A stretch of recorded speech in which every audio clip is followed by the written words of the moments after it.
Hello, friends and fellow board gamers. Welcome back to Board Games with Rob. In this video, I'm going to be giving an overview and then end up with my thoughts on a 1 to 2 player game from Capstone Games called Suna Valo. Suna Valo was something I had my eyes on at Gen Con 2025, and it looked gorgeous, which is typical of Capstone Games productions. Now, this is a 1 to 2 player game, as I mentioned, and I'm not normally a big fan of 2 player games unless it's something I'm wanting to get to play with my wife or maybe one of my children. I don't normally get a 2 player game for going into a big group of people, which is the majority of my game playing these days. But this one looked really neat. It had some really neat components, and the gameplay looked really neat. So, what did I think about it? Let's go down to the table. Let me tell you about how it plays, and then we'll come back here and I'll give you my final thoughts on Suna Valo. All right, folks, I've got this set up. Now, I've only got one of the 2 players set up so that I can display it fully and kind of show you what's going on here.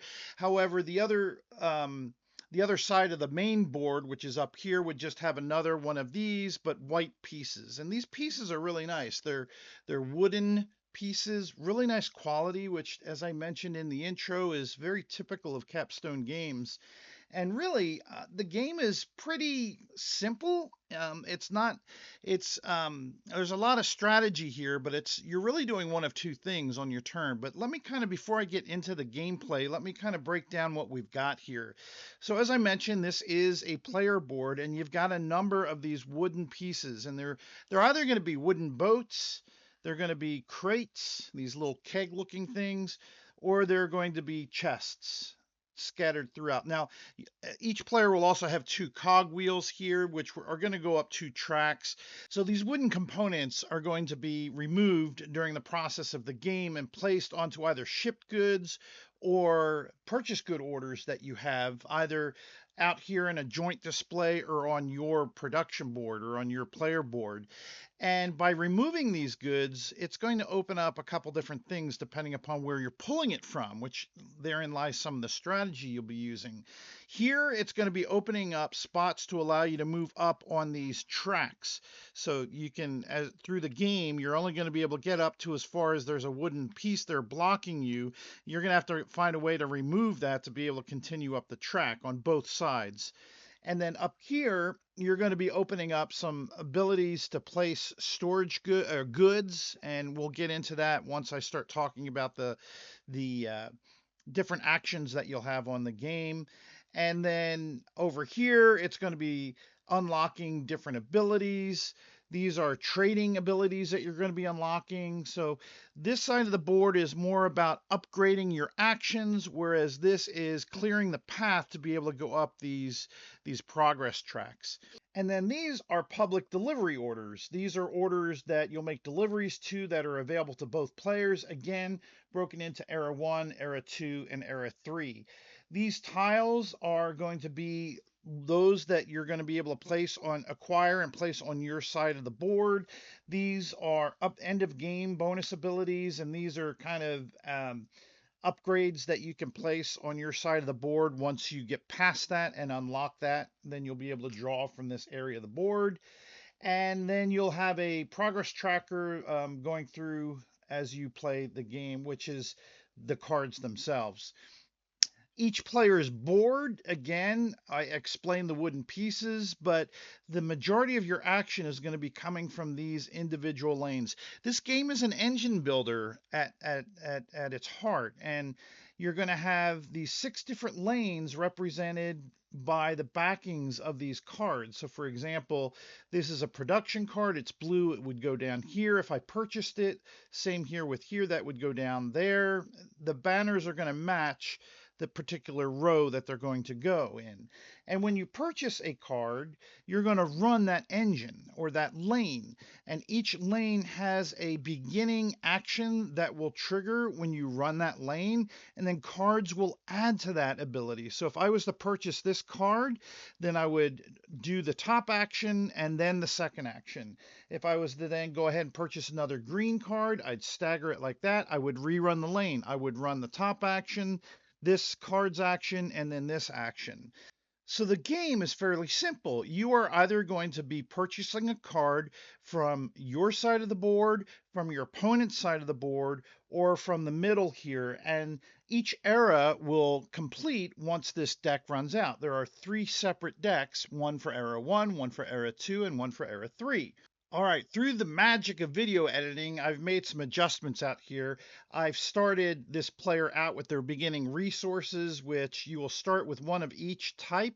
You'll start with a wheat, a water lily, a flower, wool, and an egg. And you all start with an energy stone, which is kind of like a wild resource. Each player will start with that, and then what you're going to do is set the price of these 3 cards, which is going to be 1 of any of your goods. You can pick any of the goods and just place them there. And the requirement is just setting 1. Now, in the future, when you purchase a card, you're going from your own side. As I mentioned, you're going to be purchasing cards from here, from the middle, or from your opponent. When you purchase a card from your side, then you're going to refill it with the top of the farm cards here in the middle. And then what you'll have to do is place a number of goods equal to whatever this value is. And it could be any good. You can choose any of the goods that you have to place there. You'd put that back in and you would set that price. Now, that's a minimum. You could actually put it and set it at a higher price. Now, why would you do that? Well, I haven't talked about how to acquire or how to purchase these cards. If you purchase from your side, you're just going to take the card and dispose of the good that you put on it. And that's actually the cost of that card. If an opponent was to want to purchase your card, they would have to pay the matching resource that's on your card. You would get these 2 resources, and then they would acquire that card. So if I wanted to bump up this price, let's say that I wanted to make it a flour and a wheat, then the opponent would have to put a flour and a wheat on that card, doubling up the resources that I get, and then they could get that card. So it's twofold. You're either wanting to beef up the price so that you're kind of reserving that card so they won't buy it, or maybe you want a particular type of resource and you'll put that type of resource that you're wanting and hope that maybe they need that card. Maybe you're watching the engine that they're building and you can see that that's a particular card that they might be wanting, and you're wanting to make it lucrative for yourself, and thus you'll place a type of resource on there that you'd really want. But I digress. You will start by pricing these all with a single resource. Now, if you purchase from the middle of the board, then you'll see that there is a set price on the board of 3, 2, and 1, as well as the price of the card, which adds to that price. So this card would cost 4, 3, or 3 of any combination of resources. And you can actually pay with these stones, which are wild, to make that, to fulfill that price. That is your first main action, is purchasing a card, placing it onto your board, and then running that engine. The other thing that you can do, the other option that you have available to you, is shipping a order. And as you can see here, these are going to be the ship orders for both cards. There's a spot there for each player to place one of their boats. And as you can see, and it's a little hard with the glare there, but this card would require 3 of either the wheat, the flower, or the water lily. And they would put those, discard those resources, and then they could pull their boat from any one of their spots on the board and place it on that card, and they'd get a reward. But therein lies how you're going to get the boats out. The boats are going to come out by fulfilling shipping orders. Now, the public shipping orders that are out here along this top row, they're going to offer another spot to deliver goods. And if you deliver the goods necessary here, so for example, here, this would require a water lily and an egg. And when you place that there, then you could take your barrel out and place it. And there's a room there for each player to be able to place one of their barrels. And that is how you're going to release or get rid of the barrels from your board. And then lastly, one of these cards that you're going to be able to play are private shipping orders that are only deliverable by you. And if you notice there, they will have required goods. There is a wheat and a flour. And if you take the delivery action, the last thing I'm going to do is explain all these different rows. Then that's where you can take one of your crates off of the board and place that on the card. And therein is going to be how you get rid of your crates. So what are the different actions on your board? Here off to the left, you have a production of either a water lily or a wheat. Here you can produce one flower. Here you can produce an egg or a wool. Here you can produce a energy stone. These are all about getting goods. Now, like I said, if you were to put another one down here, then this, when I was to purchase this card, would allow me to get an energy stone and then get either an egg or a wool. Now, there is this concept I should talk about as far as how to store goods. If you notice on these cards, there are little crates, and the crates are where you're going to be allowed to place goods. Now, let's say that let me give you an example. If I was to, let's say, and I start off with uh, a flower in there to begin with, but let's say I was to purchase this card and put this here. I would run my engine. And this is kind of a unique aspect of this game is when you produce in the row, you produce on the actual card or cardboard spot that has that action. So for example, here I produce one flower. I have to produce it on that spot and I have an opening there to place it, so I'm okay. Here, there is a crate behind that flower. I can produce the flower. I would put that inside the crate. I'm good. And then I would take a wheel action and I could move this, one of my cogs up on the track, on this progress track. So, however, like here, if I was to run this lane, I can get an egg or a wool that I can place anywhere in my row that I wanted, that I had an open crate on. However, when I am running the engine itself, the lane, I have to produce on the spot that I have. And I'm just gonna, those are the primary actions I'm gonna take here along the left. And some of these will have, like, for example, I might have the moving my cog on a green card, or I might here, this is just running my progress track. And so these cards are going to vary. Now, here, this is running, this is a picture of a drone. This is making a delivery. So if I was to have a bunch of cards to trigger in here, let's say I had this card here, I could make 2 deliveries and then run my progress wheel. What is a delivery? That's delivering to a card 1 good. So I could deliver 2 goods. Maybe I had these 2 goods in my board. I could place them on the card and make that 1 delivery.